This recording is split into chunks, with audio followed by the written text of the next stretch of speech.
이제 26번으로 가겠습니다. 26번은 다음 밑줄근 임금이 제위했던 시기인데 밑줄근 임금이 여기에 있네요. 그 다음에 여기 쭉쭉쭉 보겠습니다. 자, 양재역 벽에 이런 참담한 내용. 이게 뭐냐면 양재역 지금 벽서 사건이 벌어진 거예요. 벽서 사건이. 그럼 솔직히 무슨 사건이냐? 한번 가볼게요. 우리는 앞에서 연산군이 희대의 슈퍼 도라이 정치를 하고 있는 걸 봤어요. 아야, 잘렸습니다. 그리고 왕이 오른 게 바로 중종이에요. 그리고 이 중종에게는 2명의 아들이 있었습니다. 첫 번째 아들이 바로 인종, 그리고 둘째 아들이 명종이에요. 여기가 첫째 아들, 여기가 둘째 아들입니다. 그런데 인종내 외가 쪽이 있을 거 아니에요.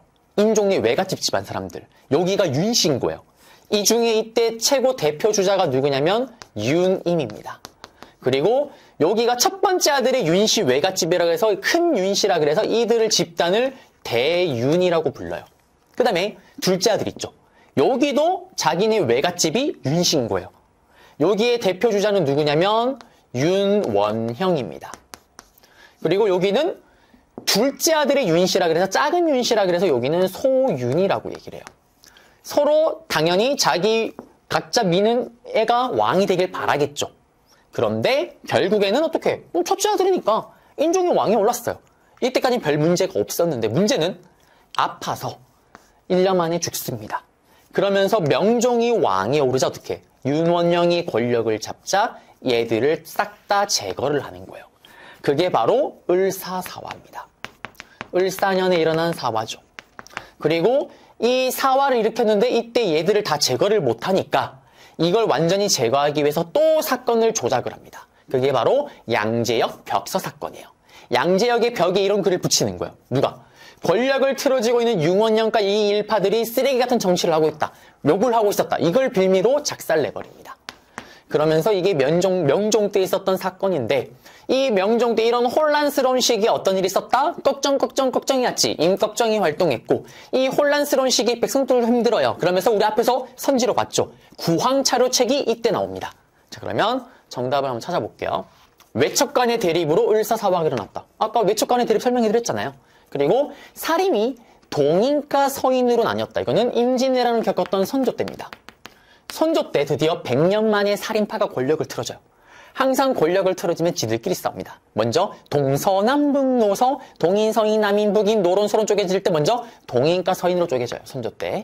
그 다음에 서인이 반정을 일으켜 정권을 장악했다. 강해군을 쫓아내고 인조 반정으로 권력을 틀어진 애들이 바로 서인입니다. 서인이 인조와 손을 잡죠. 왜? 강해군이 북인과 손을 잡으면서 서인이 상대적으로 홀대를 받습니다. 그걸 뒤집기 위해서 서인이 인조와 손을 잡아서 강해군을 쫓아냈던 거고요. 그 다음에 김종직 등의 살인이 중앙정계에 진출하기 시작했다. 이거는 경국대전을 완성했던 성종 때입니다. 성종 때 훈구파가 권력을 오랫동안 잡고 있으니까 썩어 문드러지고 권력이 너무 센 거예요. 그걸 견제하기 위해서 살인파를 처음으로 땡겨서 등용하기 시작을 했다라는 거. 그 다음에 패배윤씨 사건. 이게 누구냐면 왕비가 지금 폐위를 당했고요. 그 다음에 사약을 먹고 죽었대요. 이게 뭐냐면 연산군 엄마가 죽은 사건이죠. 그러면 연산군은 자기 엄마가 죽은 사건을 갑자기 들춰내면서 연루된 애들을 다 죽여버리죠. 그게 바로 갑자기 자기 엄마 죽은 거 들춰냈던 갑자사화고 이거는 연산군 때 있었던 사건이다라는 거. 정답은 2번 되겠습니다. 27번으로 한번 들어가 볼게요. 가문화유산인데 여기 보시면 정조의 정치적 이상이 담겨 있대요. 정조가 머물렀는데 장룡령의 군사가 있었대요. 이때 그래서 왜 바깥에 두는 장룡령이 있었죠. 수원화성에. 그리고 이거는 정조니까 당연히 수원화성을 찾으면 돼요. 볼까요? 고종이 아간 파천 이후에 황궁한 곳은 어디예요? 경궁이죠. 경궁. 네. 그래서 이거는 틀렸고요. 그 다음에 포루 공신도 맞습니다. 포루와 공신도는 뭐 총과 대포를 쏘는 곳이고 그 다음에 감시하는 막루가 있던 곳을 얘기를 하는 거고요. 그 다음에 당백점. 이거 뭐예요? 당당하게 100배의 가치 있는 돈을 찍어냈던 거. 흥성대 홍구는 임진왜란 때 불탔던 경복궁을 재건축하고 싶습니다. 근데 돈이 없죠. 그래서 어떻게? 무식하게 돈을 찍어내죠. 이건 경복궁이고. 그 다음에 수원화성을 만든 건 누굽니까? 정조의 오른팔. 정조가 가장 아꼈던 신하. 정약용입니다. 정약용이 중국의 기기도설이라는 책을 참고를 해서 거중기를 만들어서 수원화성을 만드는데 크게 기여를 하죠.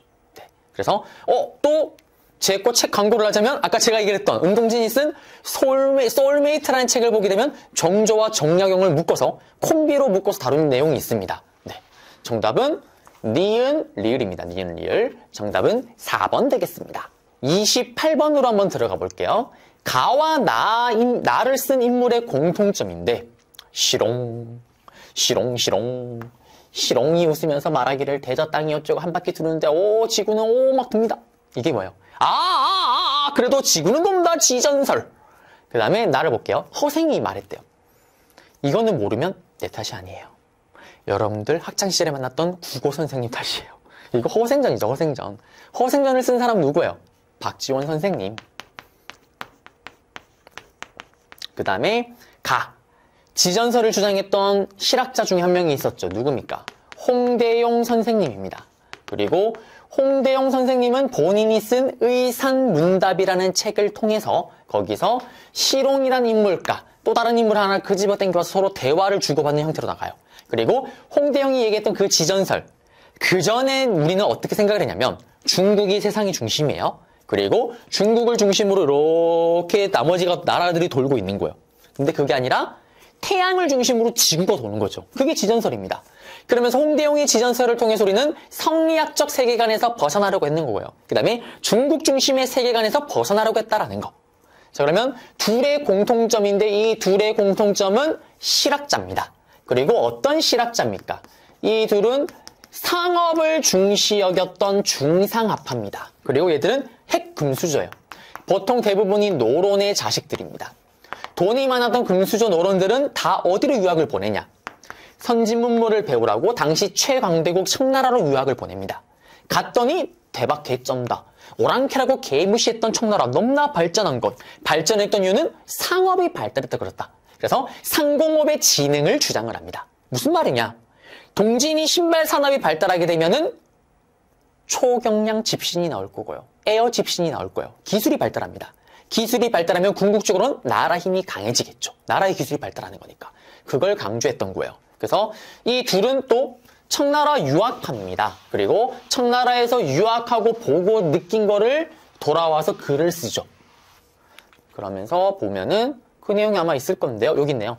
연행사의 일원으로 청나라 사절단으로 가서 청에 다녀와서 청나라에서 보고 느낀 걸 쓰는 연행록을 남겼다. 대표적으로 박지원의 열알기죠. 자, 그러면 1번에 갑술왕국으로 정계에 축출되었다. 갑자기 갑술왕국. 경기를 갑자기 일으킨다. 경신왕국, 기사왕국, 갑술왕국. 이거는 장희빈을 사랑했던 숙종 때 있었던 황국이죠. 그리고 이들과는 관련이 없습니다. 양명학을 연구해서 강화학파를 형성했다. 유배를 떠났던 소론을 중심으로 해서 정제두란 인물이 좀 더 실천적인 성리학을 말하는 양명학을 연구를 합니다.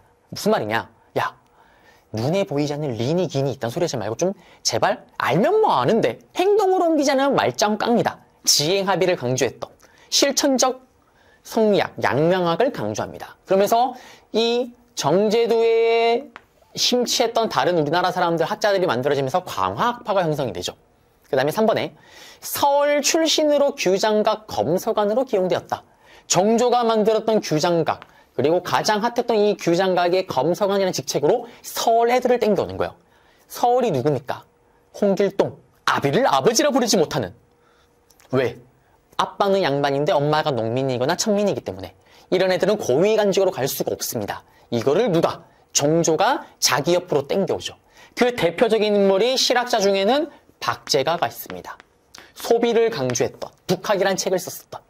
그리고 5번에 농민 생활의 안정을 위해서 화폐 사용을 반대했던 인물은 중농학파의 대표적이었던 백성의 이익을 위해서 땅에 제한을 걸었던 한전원을 주장한 이익입니다. 이익 선생님은 화폐 사용을 반대해요. 왜? 화폐를 사용이 적극적으로 유통이 되면은 고리대가 많이 생길 수가 있다. 그 다음에 돈이 축척용으로 쓰일 수가 있다. 그 다음에 사치를 조장할 수가 있다. 여러 가지 이유로 반대를 합니다. 중상화파는 기본적으로 상공업 발달을 주장하니까 화폐 사용을 권장하겠죠. 아예 정답이 될 수가 없습니다. 그래서 정답은 4번이 되겠습니다. 밑줄근 시기에 볼 수 있는 모습으로 옳지 않은 거래요. 틀린 건데 지금 보시면은 책가도래요. 다음 같은 유행한 시기에 책이 여러 개가 있는 거고요. 이게 민화래요. 끝났죠. 이거 언제예요, 여러분들? 조선 후기입니다. 조선 후기예요, 조선 후기.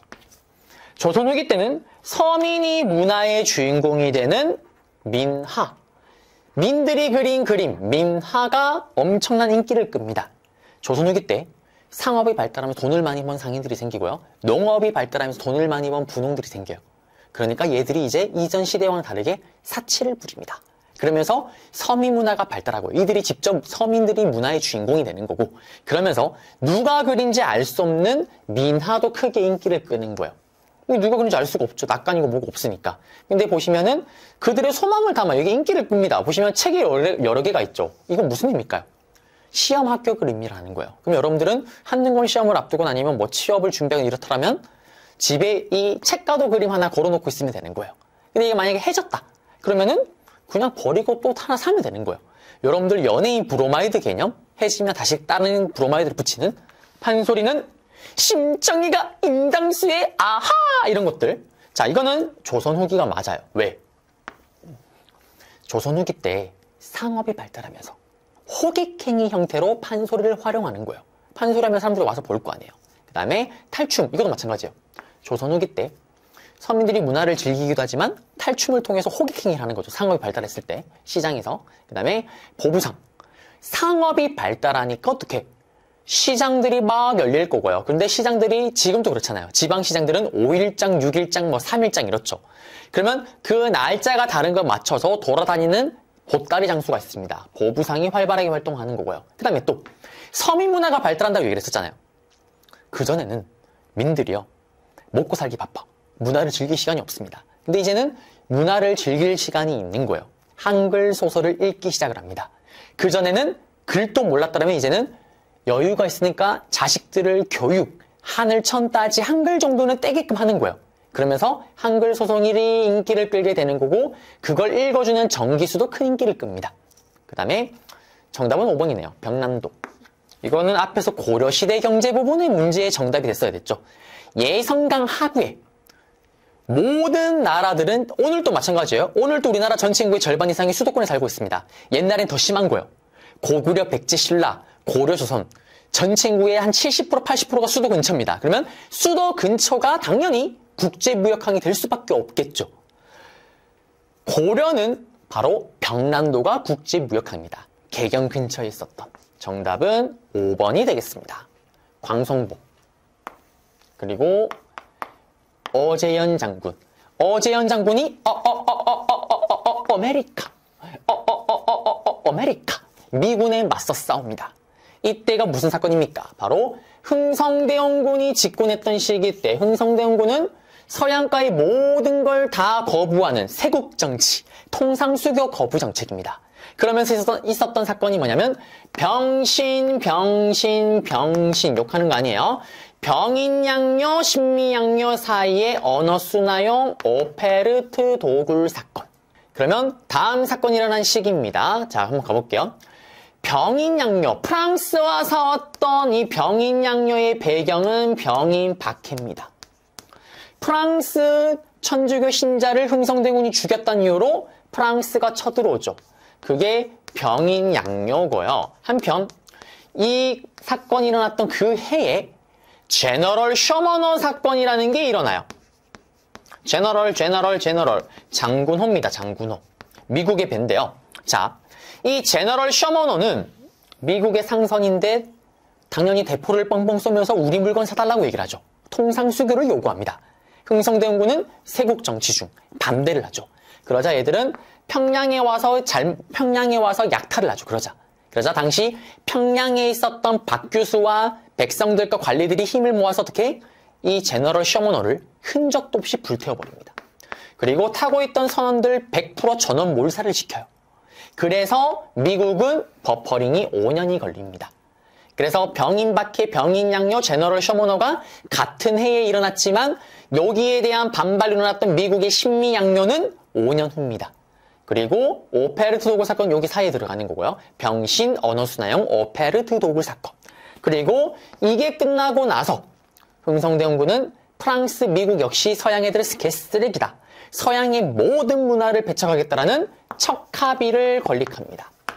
여기까지 흐름을 잡아드렸어요. 그러면은 제너럴 셔머너 사건이 배경이 돼서 시간이 지나서 5년 후에 신미양요가 일어났죠. 그리고 이 해에 여기 빠졌지만 병인박해, 병인양요 들어가 있을 거고요. 그 다음에 언어순화형으로 오페르트 도굴 사건. 그 다음에 신미양요 여기 들어가겠죠. 그리고 신미양요가 터지고 나서 끝나고 나서 어떻게 서양의 모든 문화를 배척하는 척합의. 그러면 정답은 라입니다. 그래서 여기 잡아드렸고요. 31번으로 한번 들어가 보겠습니다. 밑줄근 개혁이에요. 밑줄근 개혁인데 지금 결정적 힌트가 여기 있네요. 황제로 즉위한 뒤 개혁을 추진하다. 아하, 고종황제, 대한제국. 이건 다 뭘까요? 광무개혁이죠. 광무개혁. 아간파천 이후에 뻘쭘하게 1년 만에 돌아와서 나 이제 황제예요. 황제 즉위식을 하고 대한제국 수립을 선포합니다. 그리고 독립협회가 해산된 후에 본격적으로 황제권 몰빵, 황제를 강화시키기 위한 각종 정책을 펼치게 되죠. 그때 있었던 개혁을 찾으라는 거예요. 지금 보시게 되면 여기도 한번 볼까요? 건양, 건국했던 우리는 양력에 맞춰서, 음력, 양력. 우리는 서양의 날짜에 맞춰서, 서양의 달력에 맞춰서 1월 1일을 맞추는 거예요. 그래서 졸지에 11월 달에 서양의 날짜에 맞추다 보니 우리나라는 11월 달에 11월 중순에 갑자기 1월 1일부터 시작을 합니다. 그러니까 12월 달에 생일이 있는 사람들, 제사를 지내야 되는 사람들은 졸지에 제사를 건너뛰게 생긴 거예요. 그래서 우리가 지금 또 음력설, 양력설을 따로 세는 것처럼 생일도 따로 하시는 분들 계시죠. 그게 이거의 시작인 거예요. 이때부터. 이게 언제냐면 3차 가보개혁, 을미개혁 때 있었던 사건입니다. 그 다음에 별기군. 특별한 기술을 가졌던 별기군 신식군대인데 이거는 고종이 황제가 되기 전에 고종이 근대 개화기 때 자기 아버지 흥성대군이 하야관 후에 개화 정책을 펼칠 때 나왔던 정책 중에 하나죠. 그 다음에 광립의학교와 광제원. 정답은 3번입니다. 딱 1909년인데 이게 1909년에 있었던 사건 연도를 외울 게 아니라 지금 이거는 이게 광무개혁 때 그 개혁의 일환으로 각종 상공학교들이 수립이 돼요. 그 중에 하나가 여기고 또 의학교도 수립이 되는데 그 중에 하나가 또 이겁니다. 근데 이걸 몰랐더라도 이거 두 개는 아닌 거 아실 거고. 그 다음에 반문국을 설치하고 한성숭보, 순환신문. 우리나라 최초의 신문. 이거 개화기 초기 때잖아요. 1880년대 초반에. 그 다음에 한일관계 사로집을 편찬하고 독립공채를 발행하였다. 일본이 자꾸 역사 왜곡을 하니까 한일관계 사로집 이거 대한민국 임시정부죠. 임시정부. 임정에서 만든 역사책이고 그 다음에 사로집이고 독립공채는 뭐예요? 정부를 운영하려면 아하 돈이 많이 듭니다. 그 돈을 얻기 위해서 어떻게 하냐? 독립공채. 우리로 치면 주식 쪼가리 같은 걸 발행하는 거예요. 돈 받고. 독립공채, 애국공채를 발행했다라는 거. 정답은 3번 되겠습니다. 32번 문제입니다. 자, 보시면은 가에 들어갈 내용인데요. 여러분들 시험에 잘 나오는 동학농민운동이 나왔습니다. 제가 개념 강의 때도 말씀드렸지만 동학농민운동은 시간 순서 흐름대로 정리를 좀 해야 돼요. 그래서 지금 이거도 거의 똑같은 거죠. 말만 이렇게 길게 나왔을 뿐이지 A 사건, B 사건 던져놓고 가운데 들어가는 사건을 고르시오. 지금 그거 물어보고 있잖아요. 한번 들어가 볼게요. 일단 동학농민운동의 첫 스타트, 바로 고부밀란입니다. 전라도 고부에 쓰레기 같은 탕과놀이가 있었죠. 바로 지랄병갑이 조병갑이 샤키. 이 조병갑이가요, 농민들을 수탈합니다. 가장 대표적으로 멀쩡한 저수지를 허물고 새로운 저수지를 만들어라고 시켜서 만들었더니 물세를 거두는 쓰레기 짓을 합니다. 그러자 동학을 믿었던 농민군들이 에라이 샹 들고 일어나죠. 가장 대표적으로 정몽준이 대표적입니다. 녹두장군. 그러면서 이때 고부밀란을 수습하려고 고종과 명성황후가 바로 수습을 위해서 직책을 하나 보내죠. 안핵사. 농민반란이 일어나면 파견했던 직책이 안핵사예요. 안핵사 이용태를 보냅니다. 그리고 농민군들을 불러서 모아서 이렇게 얘기를 하죠. 농민들아, 일단 해산해라. 우리가 다 조사할게. 조사를 했더니 누가? 전하, 제가 조사를 했더니 병갑이는 아주 훌륭한 군수 사또입니다. 근데 이 동학을 믿는 농민군들, 이 쉐끼들이 문제입니다. 라면서 농민군들을 죽이기 시작을 합니다. 그러자 에라이샹 다시 들고 일어나는 게 바로 1차 동학농민운동이죠. 백산에서 봉기를 하고요. 어디로 갑니까? 먼저 전라도의 군대와 황토현에서 한판 붙습니다. 승리를 거두죠. 또 치고 올라갑니다. 그러자 서울 수도에서 고종과 명성황후가 수도에 있는 군대를 내려보냅니다. 그 내려보내는 군대는 수도를 지키는 군대니까 좀 세겠죠. 총동내로 유인합니다. 황룡천 전투에서 유인작전에 휘말린 정부의 수도를 지키는 군대들이 박살이 나요. 더 이상 막을 군대가 없습니다. 어디로 갑니까? 전주성으로 들어가죠. 전주성을 점령합니다. 그러자 똥줄 탔던 고종과 명성황후 빠르고 신속하게 어떻게? 항상 그랬던 것처럼 또 청나라에게 할품위를 요청합니다. 청나라가 도와주겠다고 군대를 끌고 들어오자 일본도 같이 들어오죠. 고종과 명성황후 동학농민군이 깜놀합니다. 뭐지? 둘이 사이 대빵 나쁜데? 둘이 싸우는 거 아니야? 한편 농민군들은 허씨, 외국 군대는 좀 빡센데? 한편 정부는 뭐야? 일본은 안 부르는데 쟤들 왜 들어와? 그러면서 전주성에서 급하게 하회와 약속을 체결합니다. 그러면서 1차 동학농민운동이 끝이 나죠. 이때 농민군들은 집강소라는 거를 설치를 하고 자기들이 원하는 개혁을 정부가 하는 거를 감시하고 압박을 가합니다. 정부 오케이, 니들 원하는 개혁 반영할게. 그러면서 정부도 정치를 교정하는 관청인 교정청이라는 관청을 만들어요. 그러면서 잘 되는가 했더니 어떻게? 일본이 개 무리수를 집어던집니다. 어떻게? 경복궁을 무단으로 점령해버리고요. 교정청을 폐쇄시킵니다. 그리고 일본이 청나라를 둥 때리면서 바로 기습공격으로 청일전쟁이 시작이 되죠. 그러자 농민군들이 에라이샹 다시 들고 일어납니다. 그게 바로 2차 동학농민운동이죠. 왜 일어날까요? 1차 동학농민운동이 전주 화약으로 끝이 났어요. 그때 집강소도 설치하고 정부는 교정청을 설치해서 동학농민군들이 주장하는 개혁을 반영해주기로 했잖아요. 근데 지금 일본 쉐끼들 때문에 모든 게 다 어그러졌습니다. 들고 일어나는 거예요.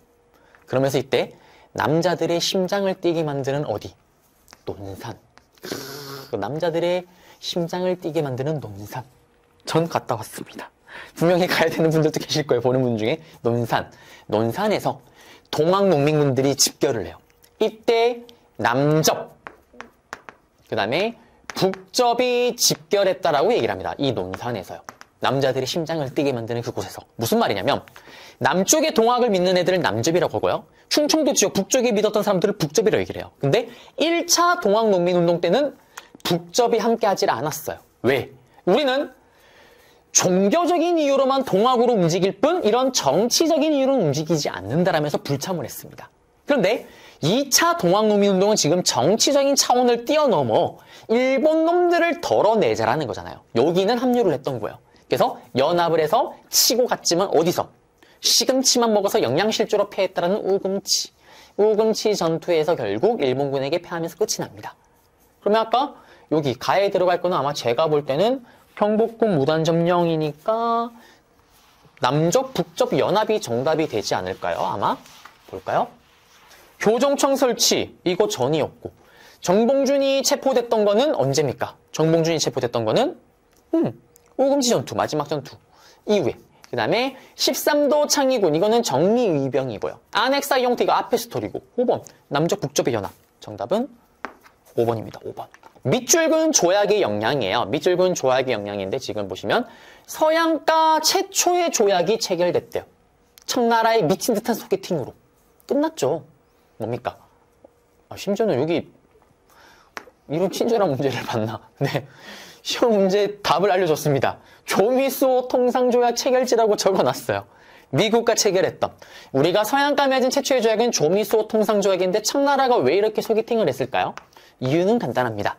청나라는 병자호란이 끝나고 나서 우리가 정신병자가 되었던 정묘호란 병자호란이 끝나고 나서 우리는 청나라를 군주로 모십니다. 쭉 유지가 되고 있어요. 근데 강화도 조약 이후에 일본이 조선을 먹으려고 침투를 엄청나게 하잖아요. 청나라가 당황을 한 거예요. 그래서 청나라가 어떻게? 초강대국 미국을 알선해줘. 소개팅을. 왜 소개팅을 할까요? 형님 미국 형님 이리 와봐요. 조선이에요. 귀엽죠? 내 거예요. 내 거. 내 거예요, 내 거. 옛날부터 내 거였어, 내 거였어. 자기 거를 인정받기 위해서 미국을 끌어당겨 왔던 거예요. 근데 미국은 또 끌어받고 소개를 받은 김에 그래? 받은 김에 조선적빙 뜯자 라면서 불평등 조약을 체결해요. 그래서 이 조미수호 통상조약은 최초의 서양과 체결한 조약이기도 하지만 강화도 조약과 마찬가지로 불평등 조약이 들어갑니다. 그런데 이 조약의 결과 영향이라고 하니까 일단 내용보다는 결과 영향을 한번 찾아볼까요? 부산, 원산, 인천의 항구가 개항되었다. 이거는 강화도 조약이죠. 일본이 체결했던 강화도 조약의 결과 우리는 처음에 부산을 열고 이후에 그 외에 2개 항구를 열었는데 그게 바로 원산, 인천입니다. 부산을 열었던 이유는 경제적인 이유. 일본이 가지고 물건을 갖다 팔려고. 원산은 위치상으로는 어디에 있냐면요. 여기쯤에 있는 거예요. 러시아가 여기 내려와 있으니까 러시아가 한반도로 오는 걸 막기 위한 군사적인 목적. 그 다음에 인천은 서울 근처잖아요, 여러분들. 지금 또 지하철 타면은 1시간이면 충분히 왔다 갔다 합니다. 1시간 조금 더 걸릴 수도 있겠다. 왔다 갔다 하려면요. 인천에서 서울까지 코앞이죠. 조선이 말을 안 들으면 인천의 군대를 주둔하고 있다가 바로 서울로 진격하기 위한 정치적 압박용. 요렇게 강화도 조약이고요. 그 다음에 조선책략. 요게 미끼 상품이에요. 요게 조미수호 통상조약의 영향이 아니라 이거는 그게 배경이 돼요. 청나라에 미친 듯한 소개팅과 또 다른 하나의 배경이 이 조선책략입니다. 이 책에는 어떤 내용이 있냐? 러시아가 내려온다. 그러므로 중국, 일본, 미국과 연합을 해야 된다라는 책이 조선책략책입니다. 바로 청나라의 항준센이라는 아저씨가 쓴 책이죠. 미국과 연합을 해야 된다. 똑같은 이유예요. 미국을 끌어당겨와서 조선에 대한 지배권을 인정받으려고. 자, 그리고 이거는 배경이고 결과 영향은 정답이 있네요. 3번입니다. 보빙사. 제가 개년 강의 때 얘기를 하지만 국제 에티켓상 이제 이런 근대 조약을 체결하게 되면 국제 에티켓상 외국에 사절단을 보내야 돼요. 그래서 강화도 조약이 체결되고 나서 우리가 보냈던 사절단이 수신사였어요. 조선통신사와는 다릅니다. 그전에는 우리가 한류를 전해주러 갔다면 이제는 받을 수, 선지문물을 받으러 가는 거예요. 1차, 2차 수신사. 특히 2차 수신사로 갔던 인물이 바로 여기 있잖아요. 김홍집이고 이때 가져왔던 책이 조선책략입니다. 그러면 조미수호 통상조약을 체결하고 나서도 미국에 사절단을 보냈겠죠. 그 사절단 이름이 보잉사라는 비행기가 생각납니다. 맞죠? 보빙사가 바로 미국을 합니다. 그리고 실제로 미국의 대통령을 접견하기도 해요. 그 다음에 4번에 운요가 강화도 쪽에 있는 영종도를 공격하면서 바로 여기 있는 강화도 조약이 체결되죠. 흥성대원군이 하야를 하자 고종이 직접 정치를 하게 됩니다. 이 틈을 일본이 놓치지 않는 거예요. 세국 정치를 하던 흥성대군이 물러갔잖아요. 그러면서 대포, 운요를 끌고 와서 대포를 뻥뻥뻥 쏘면서 우리 물건 사줘, 우리 물건 사줘. 안 사줘. 우리를 공격했어. 영종도를 약탈하고 털어버려요.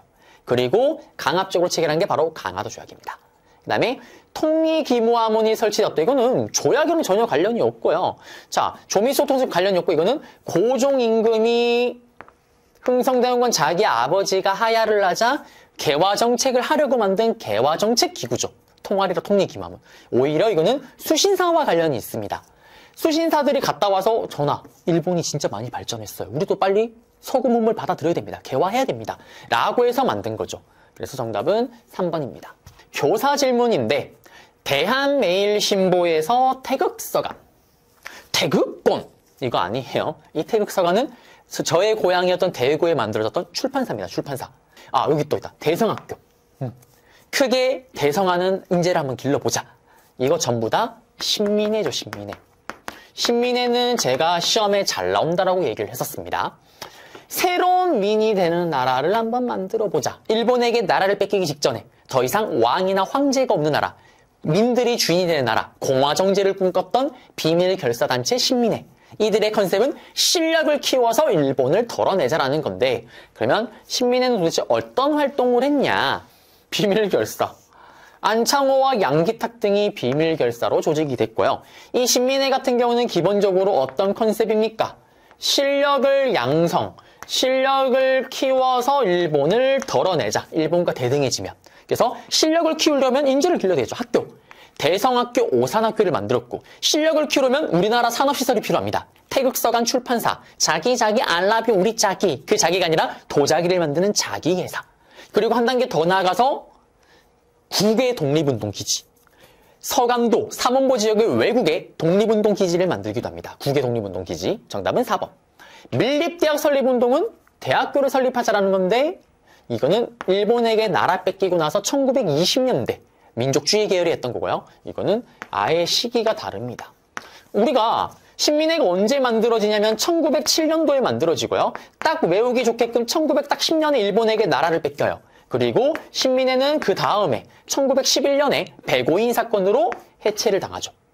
자, 그러니까 이건 20년대 아예 시기가 안 맞고 러시아의 저령도 조차 요구를 저지하였다. 영도야. 영도가 부산에 있습니다. 부산에는 영도인데 이거를 러시아가 빌려달라고 얘기를 한 거예요. 99년 동안. 왜? 러시아는 항상 꿈이 있죠. 얼지 않는 항구를 갖고 싶은 거. 그걸 우리한테 요구를 한 건데 이거를 누가? 독립협회가 러시아가 이런 짓거리를 하자 만민공동회를 개최해서 막죠. 그 다음에 파리 강하이의 독립청원서를 제출했어요. 요거는 상하이 지역의 독립운동 단체였던 신한청년당이 중심이 돼서 독립청원서를 제출했고요. 그 다음에 국문연구소는 이거 딱 봐도 우리나라 한글을 연구하는 거죠. 신민회와는 관련이 없고요. 이거는 국문연구소인데 이거는 주시경 선생님, 주보따리로 불렸던 주시경 선생님이 대표적입니다. 그래서 정답은 4번 되겠습니다. 다음 인물의 활동으로 옳은 건데 인물 문제로는 좀 잘 나오지 않는 분이 나왔어요. 그래서 지금 이번 회차가 좀 어렵게 느껴질 수 있었던 이유 중에 하나가 좀 생소한 선지도 많이 나오겠지만 인물 문제들이 하나같이 전부 다 거의 처음 보는 분들이 많이 출제가 됐어요. 자주 나오지 않는 분들이.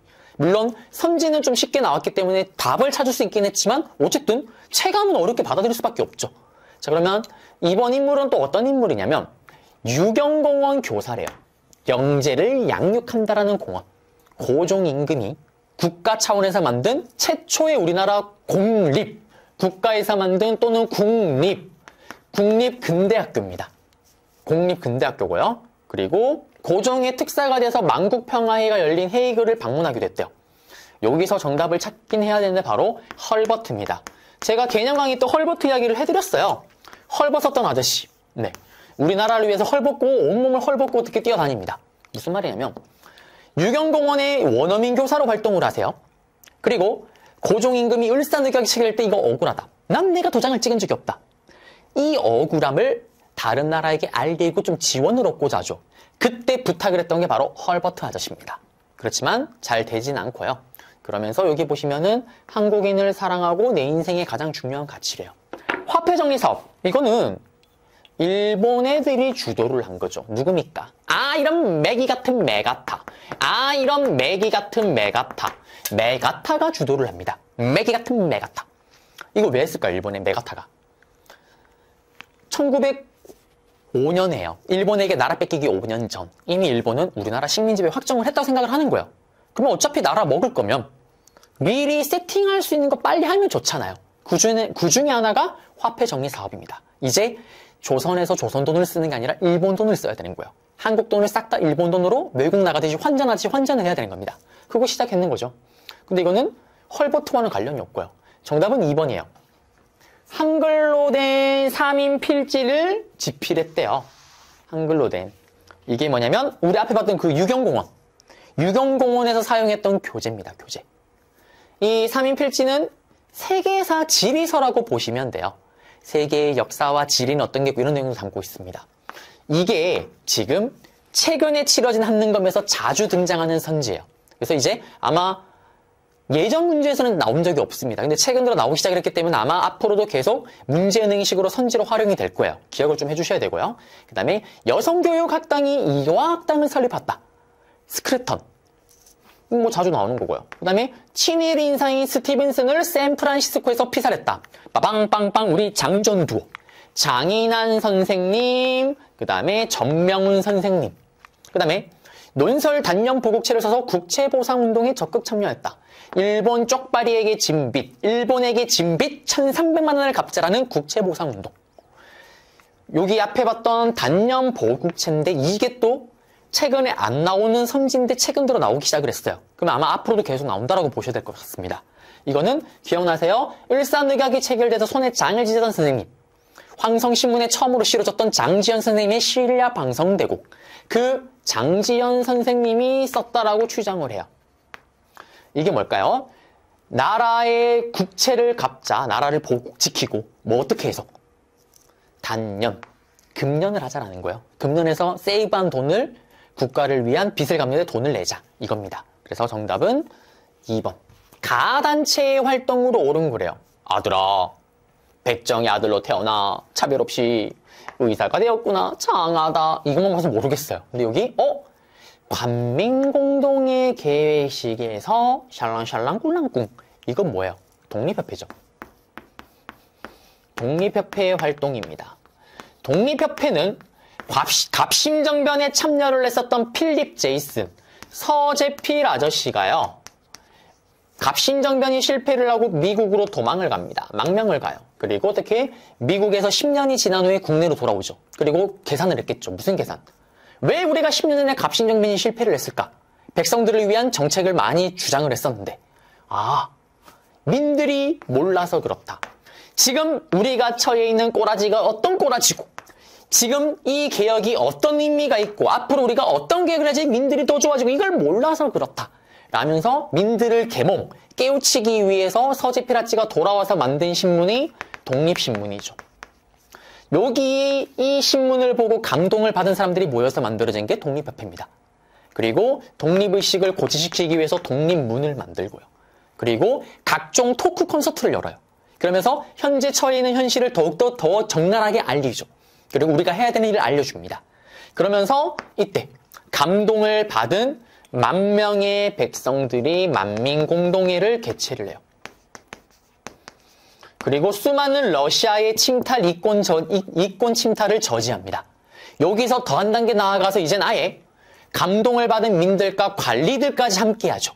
이 관리들 중에 고종 황제도 이 관민공동회를 승인을 합니다. 그러면서 개최된 게 바로 관민공동회예요. 이 관민공동회에서 그러면 어떤 내용이 있었냐? 한번 정답을 볼까요? 의회 설립운동을 추진했던 게 바로 독립협회입니다. 지금으로 치면 국회를 만드는 거예요, 여러분들. 국회 이름이 중추원이라고 생각하시면 돼요. 25명은 기존의 관리들 중에, 국회의원이 기존 관리 중에 25명 뽑는 거고, 나머지 25명, 총 50명의 국회의원을 뽑는데 25명은 독립협회 회원 중에 뽑는 거예요. 대박이지 않습니까? 이제 민들도 정치를 할 수 있는 길이 열리게 된 거예요. 이거를 추진합니다. 그렇지만 기존의 꼰대 관리들이 악성 루머를 퍼뜨리죠. 독립협회는 사실은 고종 황제를 폐위시키고 대통령 제도로 가려고 합니다. 빡친 고종이 해산을 시키면서 끝이 납니다. 어쨌든 정답은 2번이죠. 일제히 황무지 개강권을 저지시킨 거는 애국개몽운동 단체 계열의 보안입니다. 개소리를 내요, 일본이. 예를 들면 이거예요. 제가 강남구를 지나가고 있는데 강남에 그 비싼 땅에 빈 땅이 있는 거예요. 가로수가 심어져 있습니다. 그 옆에 제가 딸기를 심은 거예요. 딸기가 자랐어요. 허허허, 내가 딸기 농장으로 만들었죠. 이제 내 땅? 미친놈입니다. 경찰서 끌려가요. 그걸 하겠다고 하는 거예요. 그거를 막은 게 보안입니다. 그 다음에 농촌의 계몽운동을 위한 분화로드 운동. 민중속으로 뛰어들어가서 일제식민지 때 1920년대 후반부터 30년대 초반까지 이루어졌던 문맹퇴치운동이죠. 글을 모르는 민들에게 문맹자들에게 어떻게 글을 가르치자라는 거. 이거는 일본에게 나라 뺏기고 나서고요. 훨씬 이후의 일이고, 구미위원부도 이것도 일본에게 나라 뺏기고 나서죠. 누굽니까? 바로 임시정부의 스토리입니다. 또 PPL 하나 하겠습니다. 제가 쓴 첫 번째 인문학서적이 바로 대한민국 임시정부 책입니다. 그리고 두 번째 책이 임시정부 인물편입니다. 여러분들 시험 끝나고 도서관에서 빌려보시고요. 자, 구미위원부는 뭐냐면 임시정부가 상하이에 처음에 위치했던 이유가 뭐냐면 외교로서 독립운동을 풀어가기 위해서 다른 나라 상하이 위치를 했던 거예요. 그러니까 외교로서 풀어가려면은 또 여러 나라의 체인점이 있어야 되겠죠. 대표적으로 미국에 했던 게 파리 위원부고 파리에 했던 게 파리 위원부입니다. 미국은 구미위원부. 그 다음에 여권 통문은 뭐냐면 일본에게 나라 뺏기기 전인데 이 북촌, 예전에 그 북촌 지역이 돈 많은 양반들이 살았다고 얘기를 하잖아요. 서울의 북촌에. 거기 북촌에 있는 양반 여성들이 모여서 여권 통문을 발표를 해요. 남자나 여성이나 권리가 평등해야 된다. 그다음에 여성들도 재산을 소유할 수 있어야 된다. 이런 것들을 주장합니다. 근데 이거는 뭐 독립협회와는 관련이 없죠. 정답은 2번 되겠습니다. 37번 문제 한번 볼게요. 가와 나 사이 시기에 썼던 건데요. 한번 볼까요?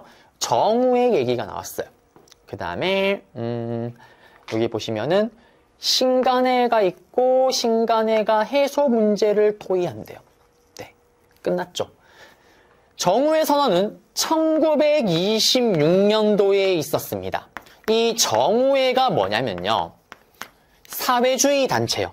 사회주의 단체. 사회주의 단체인데 이 사회주의 단체는 물과 기름 같은 존재가 하나가 있죠. 바로 민족주의 계열이었습니다. 둘이 코드가 달라서 함께 하지를 못했는데 이때 사회주의 계열 단체였던 정우회에서 이런 발표를 하죠. 지금 우리 사회주의자들은 일본의 탄압으로 큰 위기에 빠져 있다. 대표적으로 치안유지법 같은 것들 때문에 위기에 빠져 있다. 이럴 때는 코드가 다른 민족주의자와도 손을 잡을 필요가 있다라고 발표를 해요. 이 발표를 계기로 그 다음에 1927년도에 만들어졌던 단체가 바로 신간해입니다. 신간해는 그래서 우리나라 최초의 국내 최대 규모의 사회주의 민족주의 계열이 함께해서 만든 좌우 합작 단체입니다. 여러 가지 민족운동을 지원했고요. 특히 1929년도에 전라도 광주에서 광주 학생 항일운동이 일어나자 저 어린 학생들이 저렇게 억울한 일에 놓여있는데 우리가 가만히 있으면 되겠냐라면서 이거를 조사하는 신간해에서 진상조사단을 파견하기도 합니다. 그러다가 1931년도에 결국에는 나처럼 해소를 하게 돼요.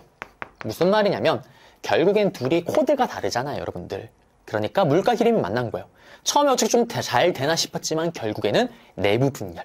그 다음에 사회주의에서 국제공산당 단체가 있어요. 코민테른이라고. 거기서 발표를 하죠.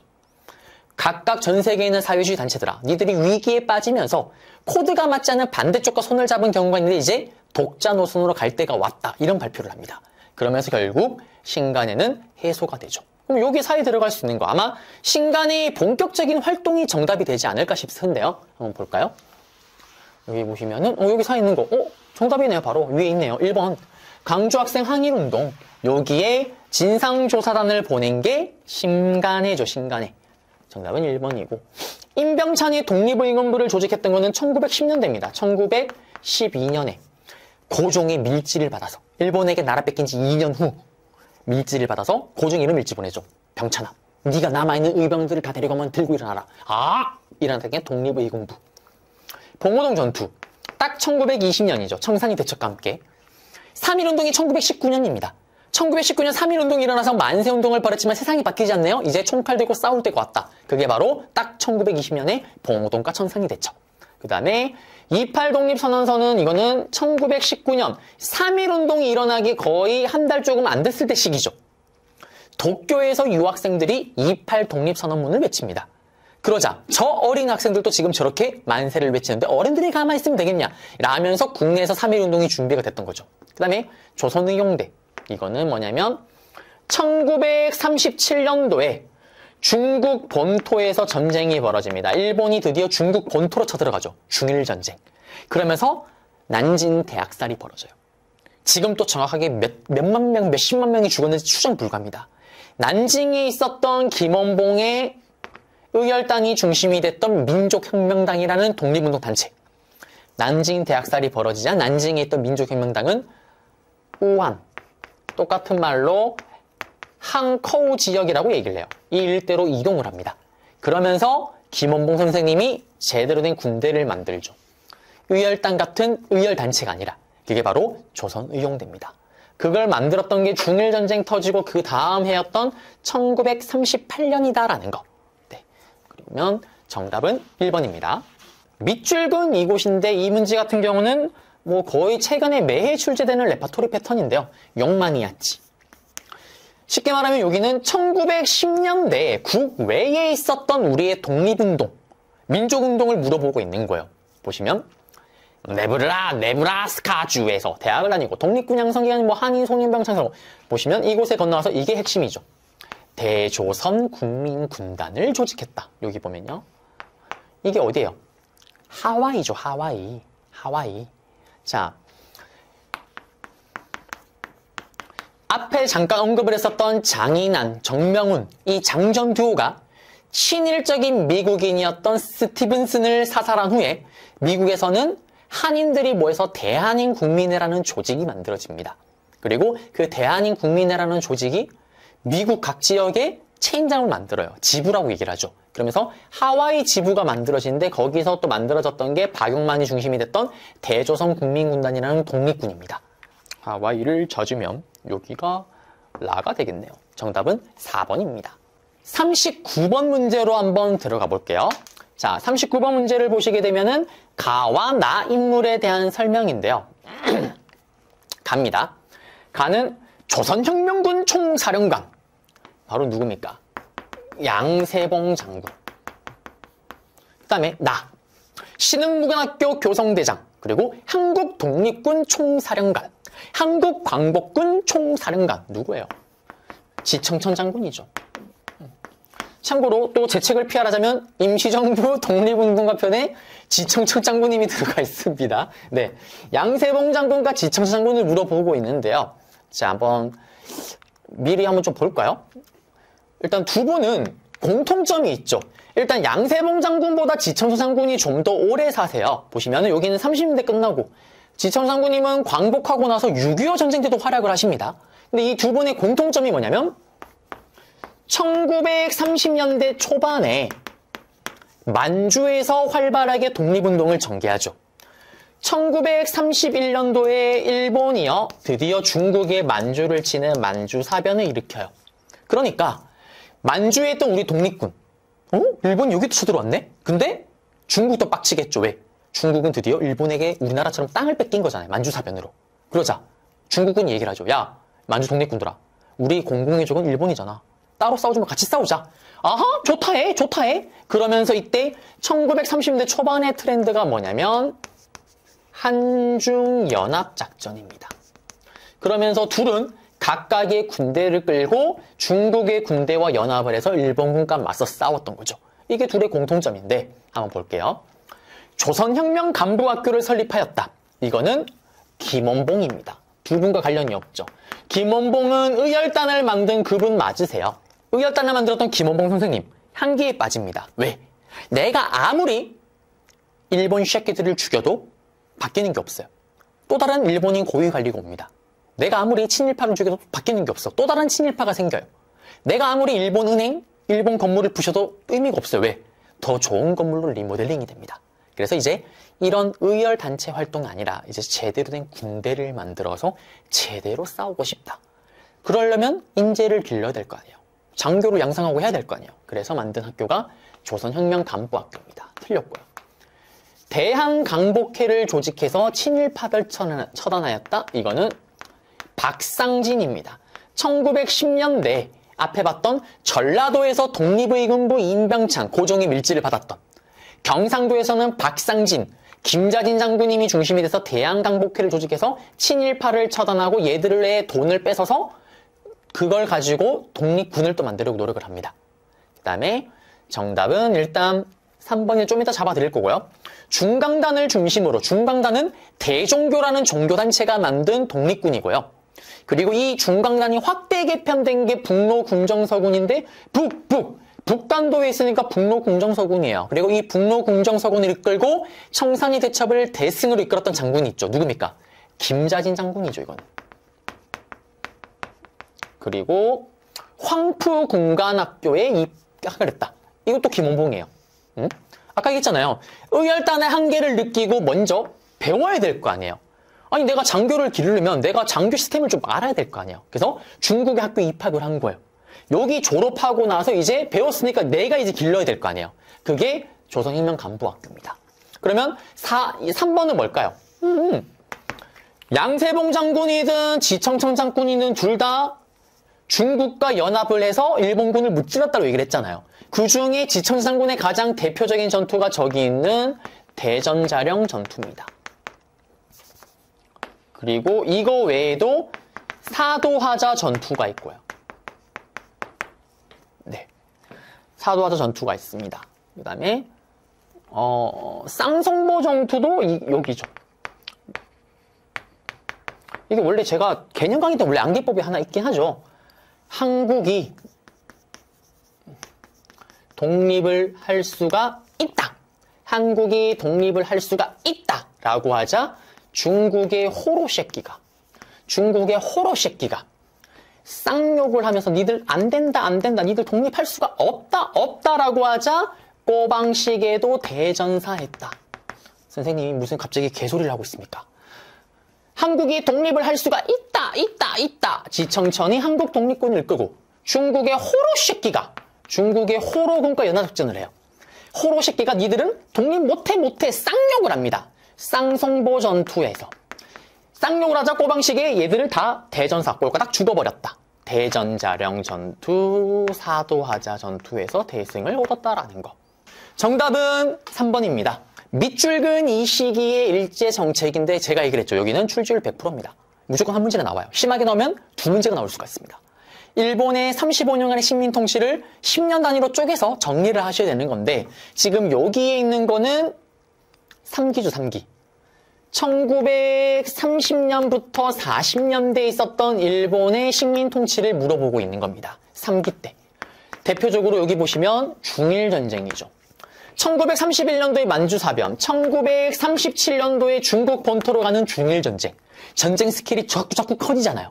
전쟁 스케일이 커지면 커질수록 식민지였던 조선으로부터 수탈해가는 강도는 더욱더 커진다. 라면서 중일전쟁 터지면서 수많은 노동자들, 강제징용, 위안부, 그 다음에 총알바지로 투입됐던 학도병들 다 중일전쟁 터지고 난 이후의 모습입니다. 1번에 치안유지법.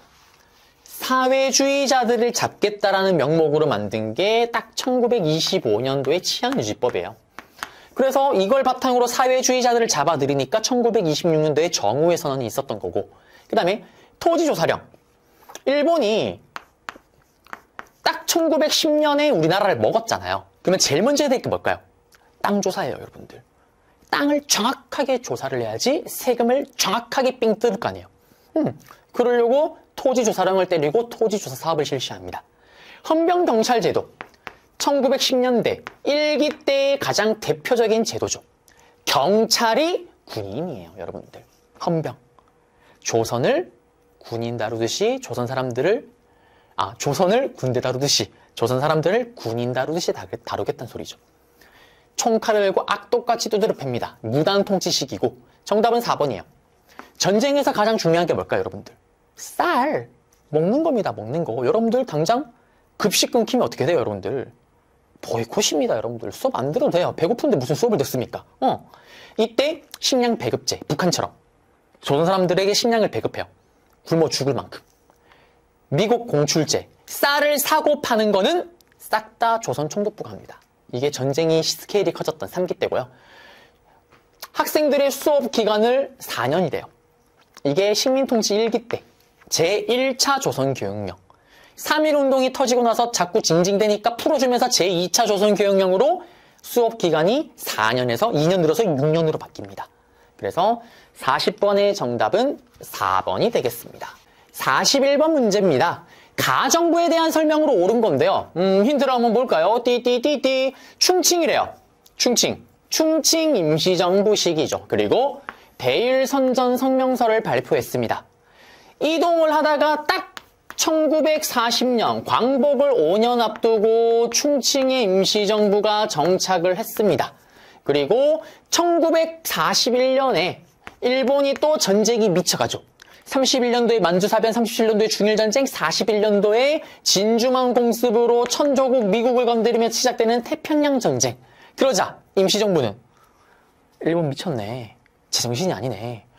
우리도 일본을 공격하겠다라면서 41년도에 여기 있는 것처럼 대일선전 포고문을 발표를 했습니다.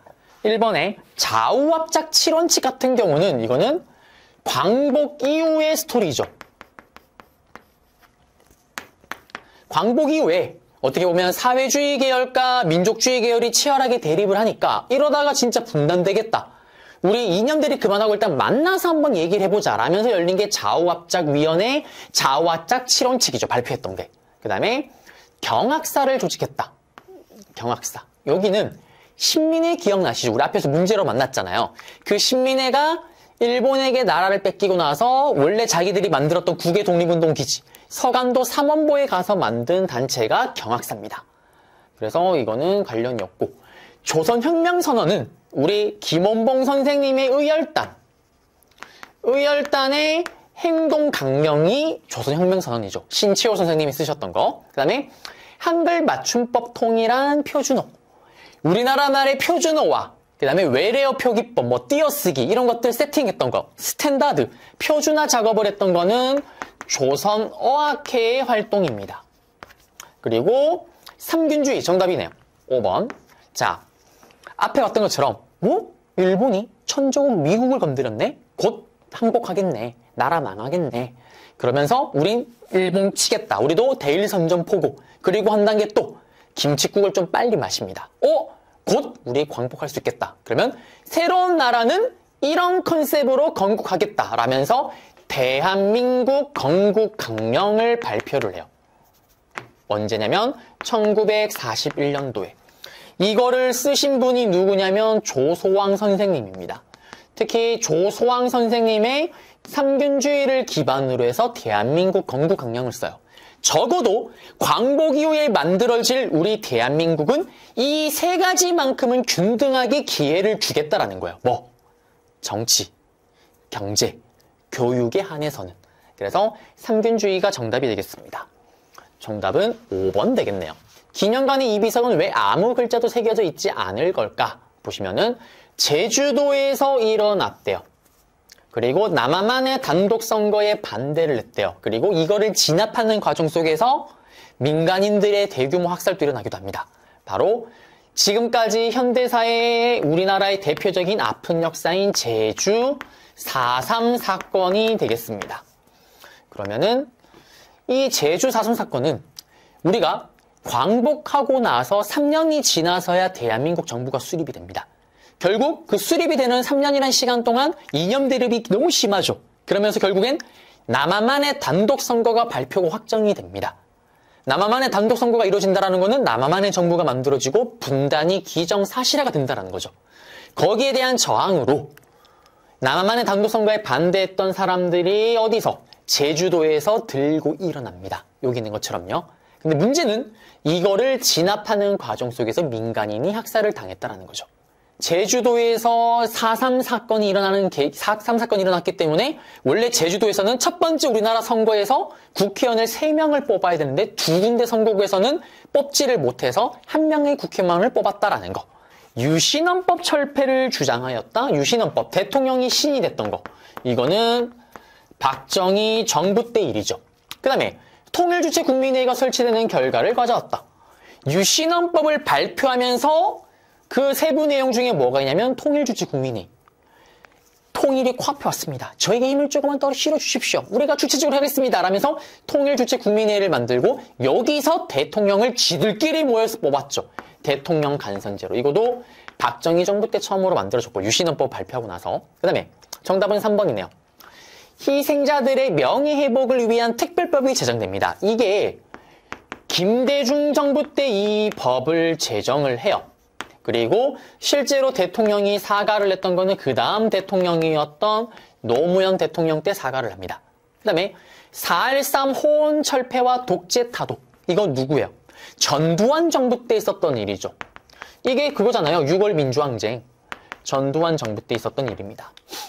전두환이 여전히 박정희 때와 마찬가지로 그걸 그대로 이용하면서 자기들끼리 모여서 대통령을 뽑겠다고 얘기를 하죠. 대통령 간선제. 그러자 많은 국민들이 우리는 우리 손으로 대통령을 직접 뽑고 싶다.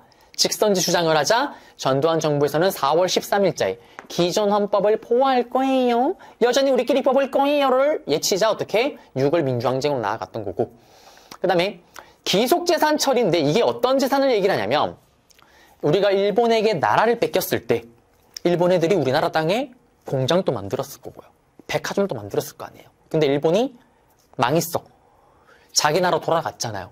그러면 일본 애들이 만든 공장과 백화점은 누구 거예요? 주인이 없잖아요.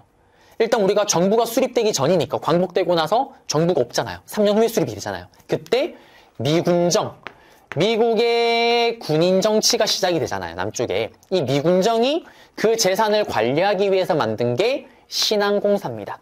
그리고 대한민국 정부가 수립되자마자 이 기속재산을 전부 다 이승만 정부에 넘겨주죠. 제주 4.3 사건은 관련이 없습니다. 정답은 3번이 되겠고요. 43번입니다. 가전쟁 중에 있었던 사건인데 여기 보시면은 국민보도연맹 사건이라고 있어요. 우리나라 현대사의 또 비극입니다. 제가 볼 때는 비극의 지금 사건들이 두 개가 내리동시에 나왔는데요. 6.25 전쟁이 딱 언제 터졌냐면 외우기 좋게끔 딱 1950년에 6.25 전쟁이 터졌어요. 그리고 6.25 전쟁이 터지기 1년 전에 1949년도에 어떤 사람들이 있었냐면요. 좌익, 사회주의자들이죠. 사회주의자들 중에 자유민주주의, 민족주의로 갈아탄 사람들이 있을 거 아니에요. 흔히 전향을 했다라고 얘기를 합니다. 이 전향을 했던 사람들을 중심으로 그들을 묶어요. 그게 바로 국민보도연맹입니다. 예전에는 사회주의자들이었다가 이제는 사회주의를 버린 사람들이에요. 그들을 중심으로 국민보도연맹을 만들었는데 1년 후에 6.25 전쟁이 터진 거예요. 그러자 얘들은 어쨌든 과거에, 지금은 아니라고 했지만 옛날에 빨갱이 사회주의자들이었다. 전쟁이 터졌는데 얘들 빨갱이 편으로 돌았으면 어떡하냐. 우리에게 적이 될 수가 있다. 라면서 이들을 무차별하게 학살을 합니다. 그게 국민보도연맹 사건이에요. 지금 또 정확하게 몇 명이 사살이 됐는지 알 수가 없습니다. 최소 10만 명 이상으로 추정을 해요. 그 사건이 6.25 전쟁 중에 있었던 사건이죠. 방금 얘기했던 것처럼. 그러면 6.25 전쟁과 관련된 내용을 찾으면 되는데 왠지 뜨거운 여름에 먹어야 될 것 같은 6.3냉면. 6.3 시위가 일어났던 건 언제냐면 박정희 정부 때 일본과 국교 정상화를 하려고 하자 굴욕적인 회담이다. 일본으로부터 우리는 식민 지배된 사과를 받지 못한 회담, 조약 이딴 거 필요 없다라면서 시위가 일어나죠. 6.3 시위고요. 그 다음에 애치슨 선언은 6.25 전쟁 일어나기 직전의 배경입니다. 미국의 국무장관이었던 애치슨이요. 어떤 선언하면 애치슨 라인을 발표를 해요. 그 라인에 따르면은 이렇게 했고 일본이 이랬으면 이 라인에 따르면은 이렇게 끝죠. 미국이. 그러면서 한반도가 이 라인에 안 들어가게 되는 거예요. 이 라인 안에서 만약에 어떤 사건이 터지면 미국이 개입을 하지만 이 라인 밖에서 어떤 사건이 터지면 미국은 개입하지 않는다. 그 말인즉 김일성은 미국이 한반도를 포기했다. 6.25 전쟁을 일으킨 하나의 배경이 되죠. 브라운 각서. 미국과 어떤 각서를 체결했어요. 이거는 박정희 정부 때 있었던 베트남 파병입니다. 경제개발 자금을 얻기 위해서 미국의 요청을 받아들여서 베트남으로 파병했던 거죠. 그 다음에 부마 민주항쟁은 박정희 정부의 유신체제 때 있었던 끝무렵에 있었던 사건이죠. 김영삼 대통령이 김영삼이 대통령 되기 전에 김영삼 국회의원이 국가 모독죄로 박정희 정부로부터 국회의원직을 제명을 당합니다. 영구 제명. 아무리 그래도 어디 감히 국민이 뽑은 국회의원을 제명을 시킵니까? 그러자 바로 김영삼의 홈그라운드였던 지역적 기반이 있었던 경상도 부산과 마산에서 들고 일어나죠. 바로 부마 민주항쟁이 일어납니다. 이거는 박정희 정부 때고 정답은 5번이죠. 인천 상륙작전. 그래서 여기 내용 잡아드렸고요. 여야 합의로 내각 책임제 개헌안이 통과가 됐대요. 그리고 허정과도 정부래요. 이게 뭐예요? 이승만 정부가 들어섰죠.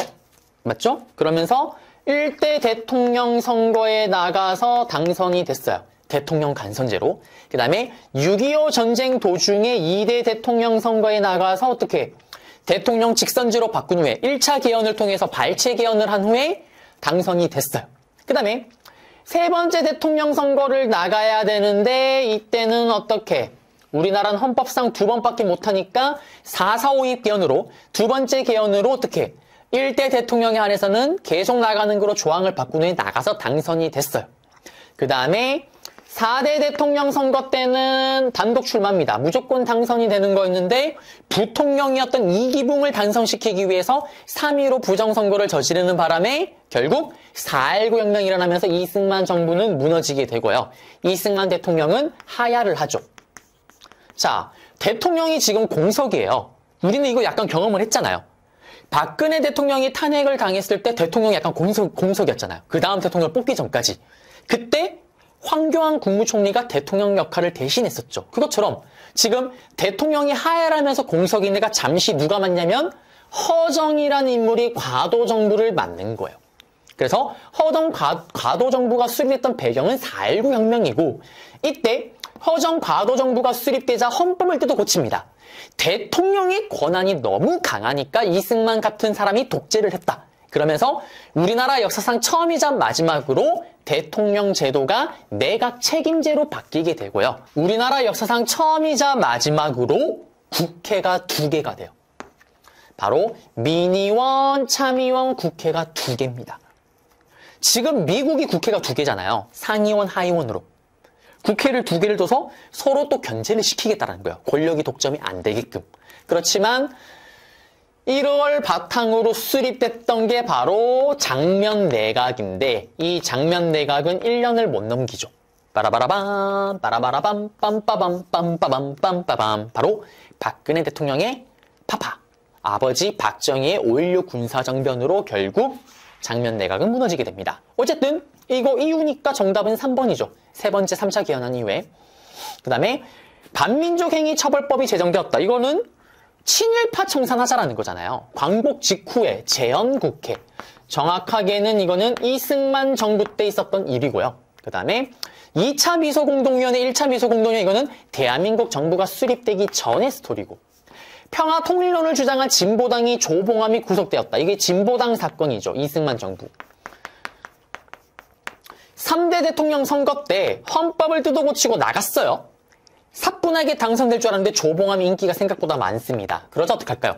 승리를 거둔 이승만은 대통령이 다시 된 후에 조봉암을 북한으로부터 돈을 받아먹은 프락치 스파이다라는 이유로 죽여버리죠. 이게 진보당 사건이고. 그 다음에 농지개혁법도 재헌국회 이승만 정부 때 제정된 건데요. 이거는 뭐냐면 땅이 없는 농민들에게 땅을 주자. 대신에 공짜로는 못 주니까 돈 많은 지주의 땅을 국가가 돈을 주고 사서 돈이 없으니까 일단 증권을 줍니다. 지가증권을. 그리고 땅이 없는 농민들에게 돈을 받고 건네주는 농지개혁법을 시행했다라는 거. 정답은 3번입니다. 다음 정부인데 포항제철. 여러분들 산업화의 가장 기초가 뭐냐면 철이에요. 그래서 우리 고대 때도 가야철 공부 따로 했었잖아요. 모든 산업의 기초는 철입니다. 그래서 박정희 정부는요. 1차, 2차 경제개발로 번 돈을 바탕으로 더 큰 산업을 준비를 하는 거예요. 그걸 위해서 바로 포항제철을 만들었죠. 그리고 이때 박정희 정부 시기 때 1차 석유 파동이 터져요. 그 석유가 나오는 중동 쪽에 전쟁이 터집니다. 그러면서 석유가 가격이 폭등을 해요. 그러면서 위기에 빠졌지만 박정희 정부는 이때 5.1달러라 그래서 전쟁 터진 중동 지역에 건물을 짓고 이런 데 투입을 해요. 그러면서 그 번 돈을 가지고 극복을 합니다. 그 다음에 수출 100억 불. 박정희 대통령의 가장 큰 업적. 워낙 밝은 면과 어두운 면이 뚜렷한 남자죠. 밝은 쪽의 업적은 누가 뭐래도 경제개발 5개년입니다. 성공을 해서 지금 우리가 이렇게 잘 살고 있는 건데 경제개발 5개년의 결과 럭키 777 1977년도에 수출 100억 달러를 달성합니다. 그러면서 외신에서는 한강의 기적이라고 부르는 거예요. 최저임금법을 제정해서 최저임금을 제정했던 게 누구냐면 전두환 정부 때입니다. 이렇게 생각을 할까요? 전두환 정부 때 여러분들 경제가 크게 호황을 하죠. 3조 호황. 저금리, 저달러, 저유가. 호황. 아주 큰 호황입니다. 호황이 있어야지 최저임금을 제정하고 여유가 있겠죠. 그래서 전두환 때고 금융실명제 같은 경우는 이건 아시죠? 김영삼 정부입니다. 부정부패 척결을 위해서 모든 은행 업무를 볼 때는 이제는 본인의 실명으로 지금 우리가 그렇게 하잖아요. 그 다음에 한국과 칠레의 자유무역협정 비준을 보도하는 기자. 이게 정답이 잘 되지 않는 선지긴 한데 이렇게 오답 선지로는 가끔씩 활용이 됩니다. 바로 노래를 불러 칠래 노래를 불러 바로 노무현 대통령 때 일입니다. 그 다음에 전국민주노동조합 총연맹 창립대회 그 다음에 참가하는 노동자입니다.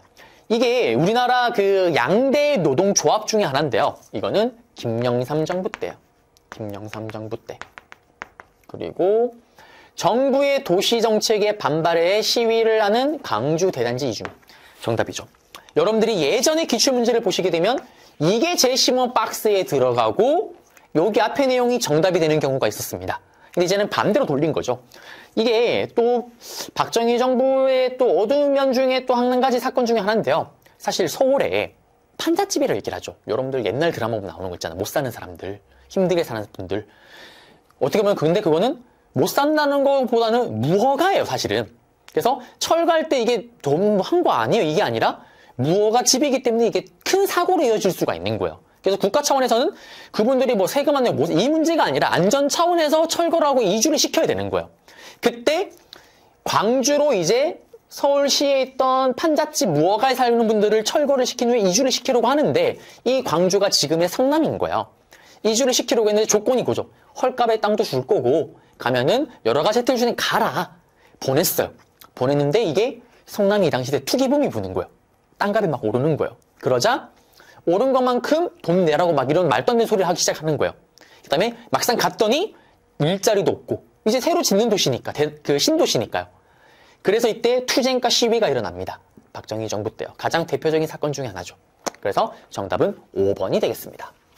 그래서 결국에는 이들의 요구가 받아들여져요. 그래서 다시 원래 주규랑 가격에 땅을 살 수 있도록 하고요. 네, 그렇게 처리를 해줍니다. 46번 문제입니다. 가민주화 운동에 대한 설명으로 옳은 건데요. 일단 여기서도 좀 결정적인 힌트를 찾자라면 계엄군이라는 키워드가 나왔고요. 강주가 나왔습니다. 끝났죠, 그러면. 그리고 또 민주화를 염원한대요. 그 다음에 노래, 임을 위한 행진곡. 바로 5.18 광주 민주화 운동인데요. 이번 회차 같은 경우는 좀 우리나라의 현대사의 아픈 역사들이 거의 다 들어갔다라고 봐도 무방할 것 같은데 일단 이 얘기를 좀 하려면 약간 거슬러 올라가야 됩니다. 앞에 봤던 것처럼 유신 체제, 대통령이 신이었던 박정희 정부 시기, 유신 정부 시기 때 결국 12.6 사태로 부하였던 김재규에게 총을 맞고 생을 마감하죠. 세상을 떠납니다. 죽습니다. 그러면서 이때 다시 12.12 사태가 일어나면서 빠라바라밤 바로 머리털이 없는 아저씨 전두환 아저씨 그리고 영원의 베프 노태우가 권력을 틀어지죠.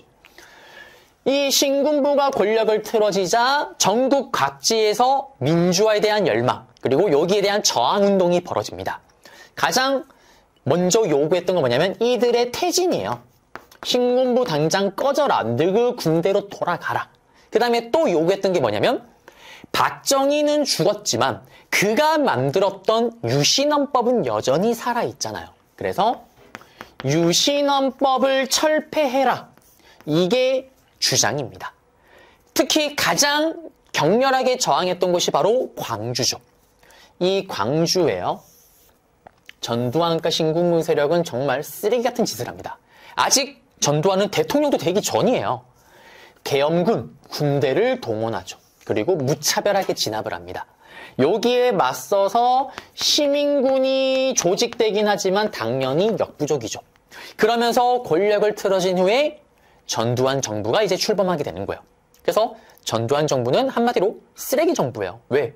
시작하기도 전에 국민들에게 총질부터 하고 정권을 틀어지고 대통령이 된 겁니다. 정당성 제로 정부다라는 거. 그래서 각종 유화 정책이 나왔는 건데 뭐 이거는 여기서는 알 필요가 없는 내용이고요. 시위 도중에 이한열 학생이 희생되었다. 박종철 학생의 물고문 그리고 이한열 연세대 학생의 희생 이거 6월 민주항쟁이죠. 전두환 정부 시기 때. 그 다음에 경무대로 향하던 시위대가 경찰의 총격을 받았다. 이거 4.19 혁명입니다. 시위를 했을 때 경무대가 이때 이승만 정부 시기 때는 저기가 청와대라고 생각하시면 돼요. 여기가 공격을 받았고요. 그 다음에 박종철 고문 치사 사건 6월 민주항쟁입니다. 우리 정부 발표는 책상을 빵 쳤더니 놀래서 죽었다고 했지만 의사가 양심 고백을 하죠. 폐에 물이 가득 차 있더라. 물고문으로 죽었다. 그러면서 6월 민주항쟁. 그 다음에 신군부의 비상계엄에 억대어 무력 진압에 저항하였다. 정답이죠. 4번이고요. 그 다음에 3.19 민주구국선을 내 긴급조치. 긴급조치 1호, 2호, 3호. 이거 뭐예요? 박정희가 유신체제, 유신정부를 수립한 후에 유신헌법 발표한 후에 반대하는 운동이 일어날 때마다 발동시키면서 제안을 가했던 거잖아요. 정답은 4번 되겠습니다. 47번 문제로 한번 가볼게요. 가와 나 사이 시기에 있었던 사실로 옳은 거래요. 자, 보시면은 6.15 남북 공동선언입니다. 그리고 14 남북 정상선언이에요. 6.15 남북 선언은 언제입니까? 김대중 정부 때죠. 김대중 정부 때 1차 남북 정상회담이고요. 우리나라 최초의 남북 정상회담. 그리고 김대중 정부를 그대로 계승했던 노무현 정부, 노무현 대통령 때는 2차 남북 정상회담이 이루어지고 그때 발표했던 게 14 남북 정상선언이죠. 그러면 이거 둘 사이에 있었던 내용을 물어보고 있는 거예요. 한번 가보겠습니다. 남북조절위원회. 이거는 박정희 정부 때 1972년에 7.4 남북 공동선언이 발표가 돼요. 여기 있네요. 바로 7.4 남북 공동성명을 발표합니다. 친하는 국민 여러분들, 북한이랑 통일을 위한 크게 3대 원칙에 합의를 했습니다. 민족적 대단결, 자주적으로 평화적으로 통일 한번 해볼 겁니다. 그걸 위해서 남북조절위원회를 만들어 보겠습니다. 라고 했던 거. 요거 두 개 패키지죠. 자, 그 다음에 비핵화 선언. 핵은 NO! 노태우 대통령은 NO라고 했던 걸 합니다. NO! 북한, NO라고 했던 북한과 남북 기본 합의서. NO라고 했던 나라는 누구? 북한과 UN 동시가입. NO라고 했던, 불가능하다 생각했던 88 서울 올림픽. 핵은 NO! 비핵화 선언. 이거 다 노태우 정부죠. 그리고 남북 이산가족 고향방문단의 고향방문이 최초로 성사되었대요. 이거는 전두환 정부 때. 수의 물자를 지원받으면서 약간의 오롯한 하회 부두가 생기면서 이런 일이 벌어졌죠. 단발성으로 끝나긴 합니다. 그리고 정답은 3번. 앞에 봤던 것처럼 김대중 정부의 1차 남북 정상회담의 결과 발표했던 6.15 남북 공동선언의 결과 개성공단을 건설하기로 합의를 하죠. 그리고 그걸 이어받아서 노무현 정부 때 이제 본격적으로 건설이 착공이 됩니다. 정답은 3번 되겠습니다. 48번인데요. 가문화유산인데 이거도 처음으로 아마 단독으로 출제가 된 것이 아닌가라고 생각이 드는데 의계입니다. 의계는 뭐냐면 여기 보시면요. 왕실의 주요 행사를 인형으로 이렇게 재현을 했는데 이거를 큰 행사 일체를 글과 그림으로 기록을 한 거예요. 무슨 말이냐면 오늘날에는 여러분들 뭐 중요한 행사나 아니면은 뭐 기쁜 일이 있거나 뭐 누구 생일이나 이런 거 있으면 어떡해요? 사진을 엄청나게 찍죠. 근데 이때는 사진이 없잖아요. 그러면 그런 중요한 행사나 아니면은 경사스러운 일들을 기록을 어떻게 할까요? 그림으로 하는 거예요. 그림으로. 그래서 여러분들이 사극을 보면은 그림을 그리는 하원들이 있는 거예요. 국가 차원에서 관리를 하고 있는 거고요. 그들이 그린 그림이 바로 의계입니다. 국가 주요 행사를 다 담고 있는 거죠. 이거 의계를 지금 물어보고 있는 거예요. 그러면은 한번 정답을 찾아볼게요. 사초와 시정기를 바탕으로 편찬되었다. 이거 뭐예요? 사초가 뭐예요? 사간. 왕을 졸졸 따라다니면서 왕 말하는 거 다 적는 거. 그 다음에 그 적은 사초의 내용과 각 정부 부서에서의 업무 내용들을 다 정리한 거, 취합한 거. 이걸 바탕으로 편찬하는 게 바로 조선왕조실록이죠. 왕이 죽었을 때 살아생전에 썼던 사초와 시청기를 기반으로 해서 1차 사료, 이거를 기반으로 해서 실록을 쓰기 시작을 하는 거죠. 그 다음에 연대순으로 쓰는 편년체. 이거는 1년, 2년, 1월 1일, 1월 2일 이런 식으로 딱딱딱 연대순으로 쓰는 거. 이것도 뭐 실록이 이렇게 들어가는 거고요.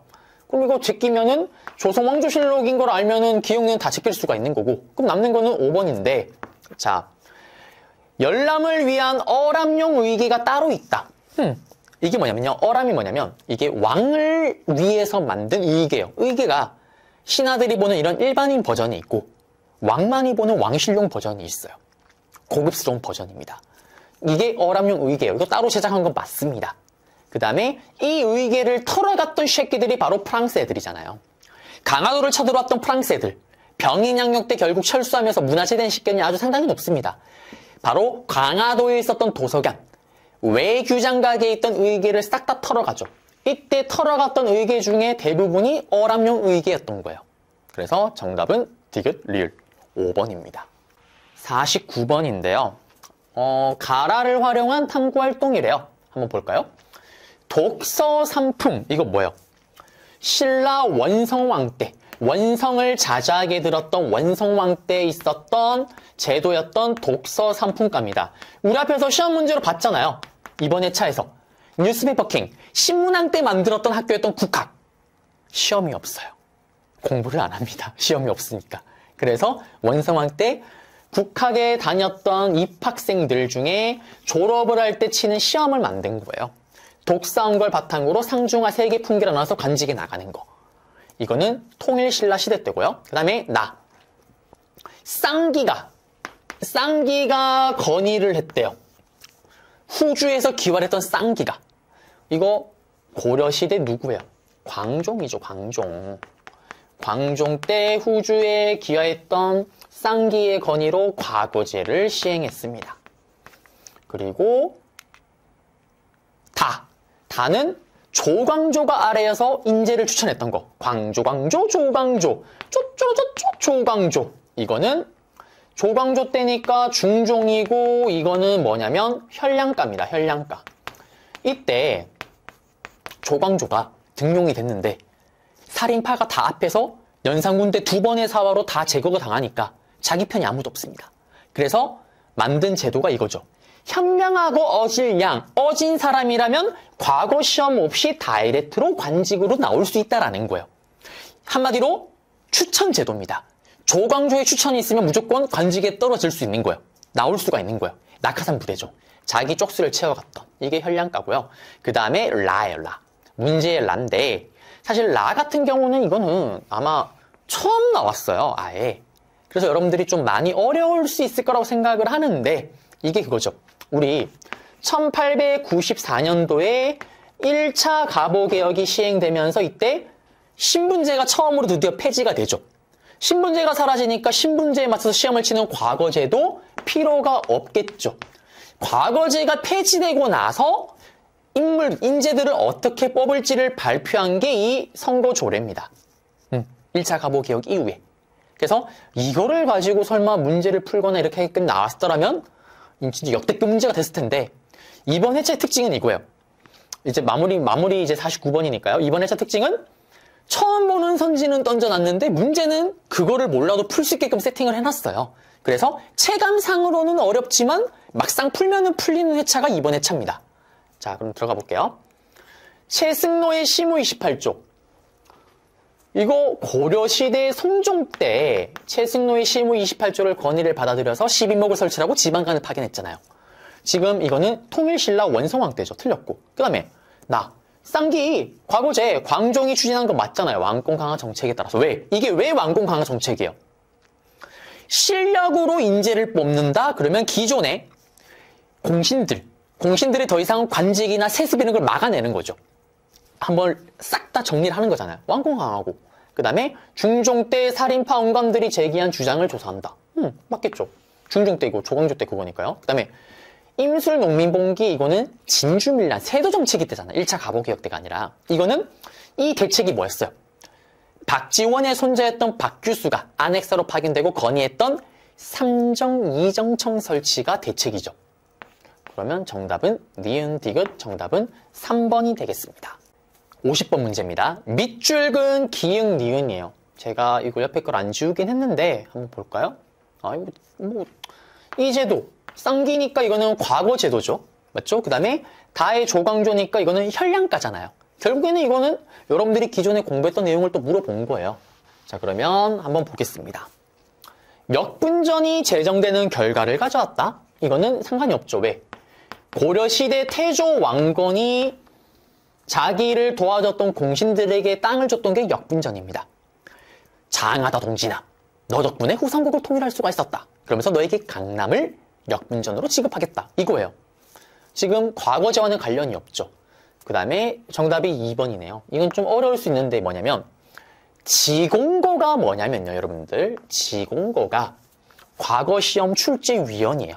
오늘날로 치면은 수능 출제위원입니다. 그리고 합격자가 있죠. 그 출제진의 시험 문제를 풀어서 합격했던 사람을 문생이라고 얘기를 하고요. 그 다음에 출제자를 좌주라고 얘기를 해요. 그러면은 합격자와 그때 문제를 출제했던 지공고, 다른 말로 좌주, 이 둘 사이에는 엄청난 관계가 형성이 됩니다. 흔히 말하는 부자관계가 수립됐다라고도 이야기를 해요. 제가 지금 서강대 박사과정을 하고 있잖아요. 맞죠? 그리고 석사 때와 박사과정 둘 다 제 지도 교수님이 똑같아요. 네. 거의 지도 교수님이 여자분이시거든요. 어머니를 모시고 있습니다. 네. 거의 뭐 지도 교수님이 죽어! 그러면 죽으시님도 할 수 있어요. 네. 교수님 사랑합니다. 이것처럼 그 관계, 제가 방금 말한 관계를 훨씬 초월한 관계가 이 자주문생 관계예요. 뭐 그거 비슷한 관계라고 보시면 되죠. 대학원 다니시는 분들 아마 감이 오실 거예요. 지도 교수와 나와의 관계? 그런 관계입니다. 그 다음에 재술가, 명경가, 잡가, 승가로 구성된데 지금 현량가는 그 추천으로 들어오는 시험이잖아요. 이게 정식 시험도 아니고요. 그 다음에 승가가 포함됐다는 건 승려들이 치는 시험. 이거는 고려 시대 때 과거제도 얘기예요. 그러니까 조선과는 관련이 없고, 성균관에서 보는 관시, 한성부에서 보는 한성시, 각지방에서 보는 향시, 이게 우리가 아는 FM 과거제도 시험들이에요. 근데 지금 현량가는 백 추천으로 바로 들어가는 거잖아요. 이거와 관련이 없죠. 그 다음에 홍범 14조는 이거 언제였어요? 2차 가보개혁 때 홍범 14조를 반포한 건데 지금 이거는 고려와 조선이잖아요. 죽었다 깨어나도 이거는 정답이 될 수가 없죠. 그래서 50번의 정답은 여러분들 2번이 되겠습니다. 네, 이렇게 해서 저와 함께 이번 회차의 모든 문제를 풀어봤고요. 아마 여러분들이 다음 회차를 준비하는데 많은 도움이 될 거라고 생각이 됩니다. 네, 그러면 저는 또 앞으로 더 좋은 모습으로 여러분들을 찾아뵙도록 하겠습니다. 여러분들 고생하셨습니다.